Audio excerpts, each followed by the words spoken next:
Bueno, vamos a ver ahora lo que es la OSHA, la revisión de OSHA para el asistente médico y el examen de la alta, ¿verdad? También habla de control de infecciones. Bueno, vamos a ver qué significa OSHA. Básicamente el nombre es seguridad ocupacional o seguridad en el ambiente de trabajo. La Oficina de Administración de Salud y Seguridad en el Ambiente de Trabajo. Esta división es parte de lo que es el Departamento de Trabajo en los Estados Unidos. La misión de esta administración básicamente es asegurar ambientes de trabajo seguros para los empleados. Eso significa que hay muchos protocolos, muchas guías en la cual se le da entrenamiento a los empleados, educación y asistencia para la formación de estas personas y detección de riesgos y que sepan actuar en una emergencia. ¿Verdad? Cómo actuar en una emergencia, ya sea biológica, de fuego o exposición a un químico. Básicamente eso. ¿Verdad? Lo que se evita son lesiones graves. Dentro de los entrenamientos de la OSHA tenemos cómo usar el equipo de protección personal, la necesidad de la vacuna de hepatitis B, cómo responder a emergencias de sangre, fluidos corporales, cómo detectar infección o fuentes de infecciones, cómo manejar ropa contaminada, cómo manejar exposiciones o derrames, cómo entender la hoja de riesgos y qué hacer en una post-exposición de un químico o sangre. ¿Verdad? Lo que se quiere acá es un lugar libre de riesgo y en el peor de los casos que no vaya a suceder una muerte del empleado. La OSHA tiene presencia en todos los estados, en los 50 estados y algunos territorios americanos, como puede ser Puerto Rico. Entonces, ya sea instituciones públicas y privadas, están obligadas a regirse bajo los protocolos de OSHA. Así pues, que es responsabilidad del asistente médico conocer las medidas de seguridad en su lugar de trabajo. Ustedes van a trabajar en diferentes sitios, entonces cada lugar va a tener su propio manual de procedimientos y políticas para mantener la seguridad en el trabajo. Entonces es imperativo que ustedes conozcan todo eso, ¿verdad? Las medidas de estándar de patógenos transmitidos por sangre, las hojas de datos de seguridad, qué hacer en una emergencia. Vamos a hablar ahora de lo que es la, la cadena de infección, que es una de las cosas que es bien importante recordarlo. La cadena de infección son diferentes eslabones que llevan desde el contacto inicial hasta la enfermedad ya vista al 100%, ¿verdad? Aquí incluye, por ejemplo, el agente. El agente puede ser una bacteria, un hongo, un virus, un protozoo. Ya la persona que tiene al agente en su interior, o si no es una persona, un animal, o si está contaminado hacia un equipo de trabajo, agua, comida, ¿verdad? Un reservorio. Luego las puertas de salida, ¿verdad? ¿Cómo sale el agente? En sangre, en secreciones, en exudados. ¿Cómo se moviliza del agente al susceptible, ¿verdad? Lo que se conoce como modo de transmisión. El modo de transmisión está relacionado al tamaño, ¿verdad? Y esto hace que lo clasifiquen en dos, directo o indirecto. El directo son contactos de gran cercanía, ¿verdad? Y el reservorio tiene que estar bien cerca al huésped, muy cerca, porque la forma de contagiarse son usualmente de contacto cercano o utilizando, por ejemplo, un estornudo, una persona tose y gotas de saliva con bastante peso, bastante tamaño, a lo que se conoce como droplets. Entonces hay un contacto hacia la nariz, la boca o los ojos de la otra persona, o sea, la vía aérea, básicamente. ¿Verdad? Y el contacto de transmisión indirecta son aquellos que la persona enferma no tiene que estar cerca de la persona que va a ser contaminada. Y aquí son, por ejemplo, el airborne, el aéreo, porque son partículas bien pequeñas que pueden estar suspendidas en el aire por varias horas, algunas, o utilizar algún tipo de vector o vehículo, ¿verdad? En este caso, El vector, por ejemplo, es un intermediario vivo, que podría ser, por ejemplo, una mosca, un mosquito, una cucaracha, una rata. El vector sería el intermediario vivo. El vehículo sería el inanimado. Por ejemplo, ahí está el agua, la sangre, la comida, el polvo. Son vehículos. Ahora bien, otra palabra que es buena recordarla son las fomites. Fomites son objetos o materiales que potencialmente podrían llevar enfermedad. Ahí tenemos, por ejemplo, la ropa, ¿verdad? Por eso es bueno cambiarse la ropa después de un día de trabajo, quitarse la ropa de donde uno estuvo. Utensilios, también el dinero es un fomite. Los ATM, los cajeros electrónicos, los teléfonos celulares podrían convertirse en fomites y los agarraderos de las puertas, ¿verdad? También son fomites, porque son objetos o materiales que podrían cargar algún tipo de infección. Ahora, siguiendo la cadena de infección, tenemos la puerta de entrada en el huésped, por supuesto, ¿verdad? Ahí tenemos orificios corporales, como podría ser la nariz, el ojo, ¿verdad? Membranas mucosas o piel rota, ¿verdad? Ya sea una úlcera, una abrasión, una herida. Y el huésped susceptible son aquellos que son capaces de recibir una infección.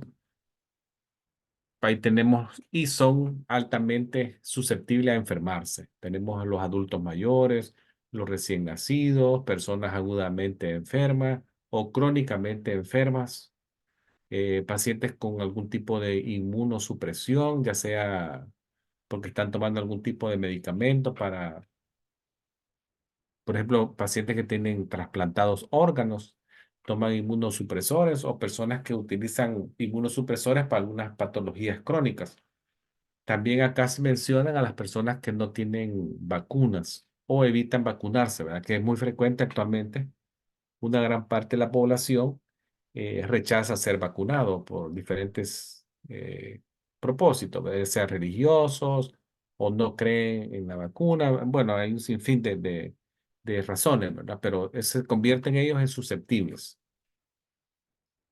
Acá les dejo los tipos de contacto directo o indirecto y algunas cosas que intervienen en ese sentido, ¿verdad? Los vectores, vehículos, aéreo, airborne y el contacto directo, el droplets. Ahora, vamos a ver cómo podemos hacer para ir cortando la transmisión, ¿verdad? Probablemente uno de los más importantes y mencionado, el más barato, más fácil, lavarse las manos, ¿verdad? La higiene de las manos se refiere al proceso de limpiarse las manos y sanitizar las manos, ¿verdad? Es considerado actualmente como la práctica de asepsis médica más importante, ¿verdad? En la prevención de la diseminación de enfermedades. Entonces, el lavado de manos con antiséptico es lavarse las manos, por ejemplo, con jabones. Algunos son jabones regulares, ¿verdad? Como los que tenemos en nuestras casas, o algunos jabones tienen antimicrobial incluido en su preparación. Si esto es así, el antiséptico ya se convierte como un agente que funciona para matar o inhibir el crecimiento de microorganismos. Entonces es mejor, ¿verdad? Un jabón con un antiséptico incluido es mejor que un jabón regular, que solamente puede tener el jabón normal con el olor. Entonces, ¿cuándo vamos a utilizar, por ejemplo, el alcohol gel? Bueno, podemos utilizar el alcohol gel antes del contacto con un paciente, después del contacto con un paciente, antes y después de ponernos los guantes y después de retirarnos los guantes, después de contacto de fluidos corporales o de haber tocado algún tipo de apósito, una gasa de un paciente. Cuando nos movemos de un área contaminada del cuerpo de la misma persona a una área más limpia de la misma persona, utilicemos alcohol gel para no hacer contaminación cruzada en el mismo paciente. Con más razón si vamos a tocar a otro paciente. Después del contacto con objetos inanimados, como equipo médico, puede ser, tocamos un estetoscopio que no era el nuestro, un tensiómetro, una mesa con instrumentos, todo eso, alcohol gel. Básicamente el alcohol gel lo tenemos que aplicar en una cantidad ya estipulada por el fabricante, tiene que cubrir toda la superficie de la mano y dedos, tenerlo en contacto por lo menos por 20 segundos. Ahora bien, ¿cuándo necesitamos utilizar agua y jabón? Cuando las manos están visiblemente sucias, ¿verdad? Después de haber tenido contacto con personas que pueden tener algún tipo de material infeccioso proveniente de diarreas, ¿verdad? Hay que hacerlo. Eh, Antes de comer, lavado de manos con agua y jabón, y después de utilizar el sanitario, ¿verdad? Hay que usar agua y jabón. La técnica también, la cantidad recomendada por el fabricante, hacer un contacto riguroso por al menos de 20 segundos, cubriendo todas las superficies de la mano y los dedos, enjuagarse con agua, utilizar una toalla desechables y con la misma toalla cerrar el grifo del agua. Muchos lugares van a ver que ahora ya les ponen como un recordatorio en los espejos que se laven por lo menos 20 segundos, ¿verdad? No, no son 5 segundos ni 10 segundos. 20 segundos es el tiempo estipulado ya por el CDC para hacerlo efectivo. Si la limpieza es un poquito más a fondo, ya se llama sepsis quirúrgica y en estos casos ya significa quitarse anillos, brazaletes y la limpieza se extiende a más tiempo, ¿verdad? Ya no son 20 segundos, sino que estamos hablando de hasta 2 a 6 minutos y vamos a utilizar probablemente hasta cepillos.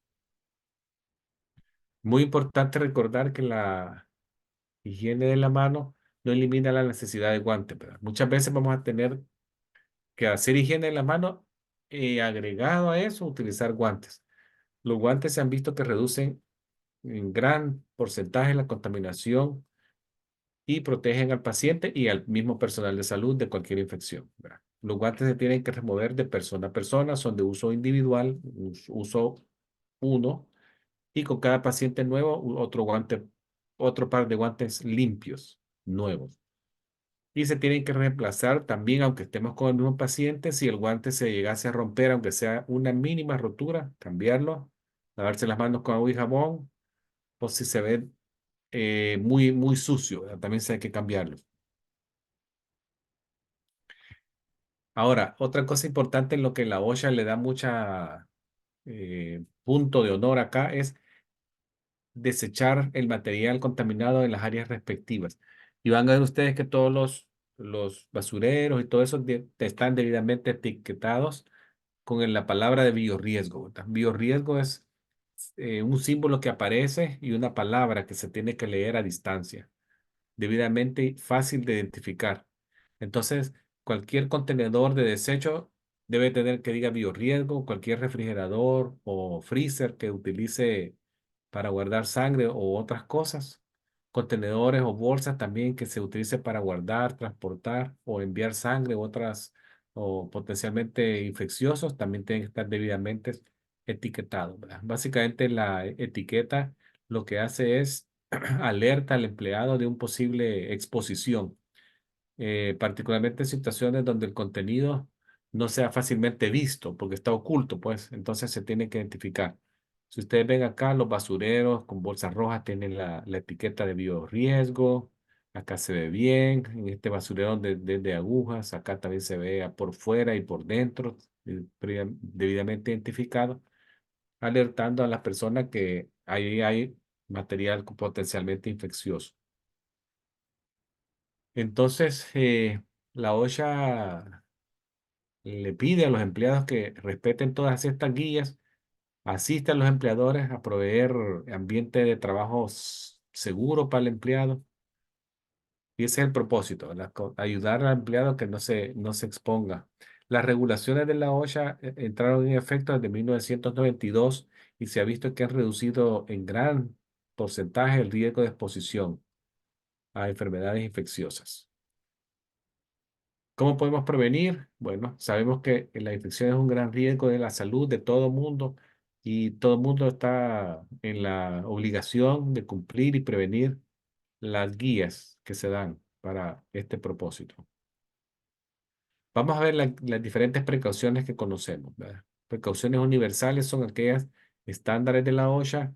El colocar, por ejemplo, dispositivos en las agujas después de uso es una medida universal. Y el uso del PPE, equipo de protección personal, también es una medida universal. Ahora, dentro de estas medidas tenemos otras que se conocen como precauciones estándares, que la precaución estándar es un set de control de infecciones que se utiliza para prevenir la transmisión de enfermedades que se pueden adquirir por el contacto con sangre, fluidos corporales o contacto con piel no intacta, que puede incluir hasta el rash, no necesariamente una herida muy abierta. Entonces, estas medidas se usan con todos los individuos, ya sean que aparezcan infecciosos o no, ¿verdad? Aquí está el lavado de las manos, el uso de PPE, de guantes, desechar material contaminado en los lugares respectivos, cubrir las agujas con dispositivos de seguridad, taparse la boca cuando alguien tose, ¿verdad? O nosotros tosemos, cubrirnos la boca. Si hay contacto de saliva por estornudo en nuestras manos, lavarnos con agua y jabón. Ahora está otra cosa que se llama precaución basada en la transmisión. Recuerden que la transmisión dijimos directa o indirecta. Entonces, las precauciones van basadas si es directo o indirecto. Es como una segunda línea de protección que se utiliza cuando el paciente, nosotros sabemos que está o sospechamos que puede estar infectado con una enfermedad. Entonces, estas medidas básicamente van dirigidas a la fuente, que es el enfermo, el susceptible, que puede ser la persona que ya dijimos que puede ser muy adulto mayor, muy chiquitito, no está vacunado, agudamente enfermo, crónico enfermo o inmunosuprimido. Entonces, las transmisiones que ubicamos acá son precauciones por contacto, aéreas y droplets. Vamos a ver cuáles son las diferencias entre ellas. Por ejemplo, la precaución de contacto. La precaución de contacto, recuérdense, los agentes que dijimos, bacterias, virus o parásitos, básicamente tienen que ser transmitidos en cercanía directamente o indirectamente, pero acá las precauciones que vamos a utilizar son uso de guantes, no tienen que ser estériles, guantes limpios, cambio de guantes después de haber estado expuesto a un contacto con material infeccioso, quitarme los guantes antes de salir de la habitación. No puedo salir de la habitación de alguien y caminar por los pasillos, tocar otra puerta, abrirla, ir a agarrar algo y regresar con los... No, ¿verdad? Se remueven los guantes antes de salir de la habitación. Lavarme las manos con agente antibacterial o con alcohol gel después de quitarme los guantes y evitar tocar superficies potencialmente contaminadas o objetos potencialmente contaminados antes de dejar la habitación. Esa es la precaución de contacto. Oh, vamos a ver ahora se me estaba yendo, lo de la protección Airborne. La protección de Airborne son aquellas que se hacen para transmisiones de partículas bien pequeñitas, de 0,001 milímetros o menos. Ahí tenemos enfermedades como la varicela, el herpes zóster, el sarampión, la tuberculosis, es una airborne. Acá, por ejemplo, se utilizan uso de ventiladores, de ventilación especial en las habitaciones.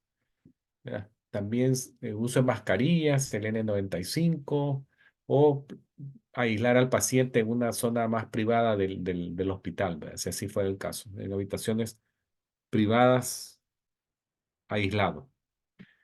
La droplet es para partículas más grandes de 0,001 milímetro en tamaño. Eh, Aquí, por ejemplo, viene a mención eh, mantenerse a distancia de 6 pies, ¿verdad? Evitar contacto o cercanía con la fuente de infección, especialmente si el agente, el huésped, perdón, es susceptible a convertirse en infeccioso. Entonces, podemos usar también mascarilla, ¿verdad? Es recomendable utilizar mascarillas como cuando interactuemos con pacientes que sospechamos de tipo droplets para reducir la incidencia o contaminación de la infección. Ahí les dejo también algunos nombres que es bueno saber diferenciarlos. Por ejemplo, sanitización es cuando se limpian instrumentos quirúrgicos con cepillo. Desinfectación cuando destruimos agentes patógenos que podría ser con el uso de, por ejemplo, lejías, herbicidas químicos, cuando ponemos a hervir agua o utilizamos vapores. Y la esterilización, que ya es un proceso de destrucción de toda forma de microbio. Aquí típicamente se utilizan autoclaves en la esterilización. Aquí les dejo este dibujito para que vean el entorno en el cual van a trabajar ustedes a muy corto plazo y qué áreas podrían ser potencialmente infecciosas. Pero si ustedes ven ahí, es un consultorio muy regular de cualquier clínica. Recuérdense siempre al entrar lavarse las manos, colocarse guantes limpios, disponer del papel que se utilizó en las áreas de biorriesgo, contenedores de biorriesgo, eh, eh, recoger todos los instrumentos desechables y colocarlos en los basureros de biorriesgo. Si algo es reusable, como podría ser una tijera metálica, ¿verdad? Que se puede limpiar y mandar a autoclave, se coloca en una bandeja de metal para luego desinfectarla y enviarla a autoclave. También se limpian todas las superficies de la habitación, que incluyen mesas de examen físico, equipos visibles, como pueden ser otoscopios, martillos de reflejo, todo eso se limpia, ¿verdad? Desechar los guantes que se utilizaron. También se debe reemplazar los cobertores de las mesas y ya se queda la habitación lista para el siguiente paciente, ¿verdad? Lo que es la barrera de protección, básicamente es el uso de protección personal, gabachones, mascarillas, protección de rostro, ¿verdad? Face shield, todo eso es protección de barrera que se conoce, que lo recomiendan como para de equipo de protección personal, ¿verdad? Básicamente es proveer barrera a través de uso de ropas o mascarillas. Ahí lo ven, ¿verdad? Mascarilla, goggles, ¿verdad? Que son para los ojos, protectores completos de rostro o el uso de respiradores o mascarillas quirúrgicas sencillas. Se puede ir un poquito más allá de lo que están viendo en esta fotografía. Algunas personas pueden utilizar también zapateras, ¿verdad? Pantalones impermeables por abajo. También se puede utilizar taparse la cabeza, lo que se conoce como hood, ¿verdad? Completamente la cabeza. Esa es una como ir un escalón más de protección. Esto se ve más en ambientes hospitalarios, más que en ambientes clínicos. Luego ahí están los pasos, cómo ponerse el equipo de protección personal. Bueno, primero me aseo las manos, me coloco el gabachón, me pongo la mascarilla, me pongo los gagos y por último los guantes. Eso es para ponérmelo. Para quitármelo, comienzo con quitarme de lo más contaminado a lo menos contaminado. Me quito los guantes. Me quito el gabachón que estuvo expuesto hacia el frente, me lo quito, me aseo las manos, me quito la protección de los ojos, la mascarilla y por último me vuelvo a hacer las manos. En la semana 3 o 4 le voy a poner un video de cómo ponérselo y cómo quitarse el equipo de protección personal. La OSHA también ve la seguridad en el ambiente de trabajo, que podría ser el fuego, ¿verdad? Que hubiese un fuego. Siempre se está haciendo prácticas que qué hacer durante un fuego. Eso es bien común en los establecimientos. Hacer como drill, que le dice, una práctica. Básicamente hay dos palabras que se utilizan para recordar qué hacer. Una es race y la otra es pass. La race básicamente son los pasos esenciales en caso de que hay fuego. La palabra comienza con la letra, por ejemplo, la R es rescatar a pacientes en riesgo. Luego la A es sonar la alarma. La 3 tratar de detener el fuego en una zona del edificio, cerrando ventanas y puertas. Y la E, extinguir, ¿verdad? Con extintores. Ahí están, la palabra rey, si ustedes la desglosan, es un mensaje de qué hacer en caso de descubrir fuego. Mientras que la palabra paz básicamente tiene que ver con el uso del extintor. La P es alar, el seguro. La A, apunto. La S, aprieto, en inglés, ¿verdad? Squeeze. Y la última S es moverlo de izquierda a derecha hacia la base del fuego.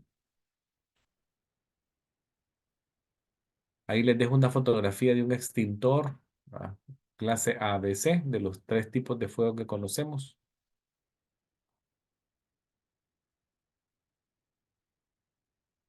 Estas son las famosas puertas de fuego. Todas las puertas de fuego se tienen que mantener cerradas, ¿verdad? Yo le tomé una foto a esta puerta de fuego en un lugar donde yo trabajé. Actualmente no estoy trabajando ya ahí porque ahora estoy en una clínica de úlceras que les dije, pero en este lugar había esa puerta y me llamó la atención, le tomé una foto para mostrárselas. Y básicamente tiene una etiqueta que dice puerta de fuego, mantenga cerrada, ¿verdad? Entonces solo se abre para pasar de un lado a otro y luego se tiene que cerrar.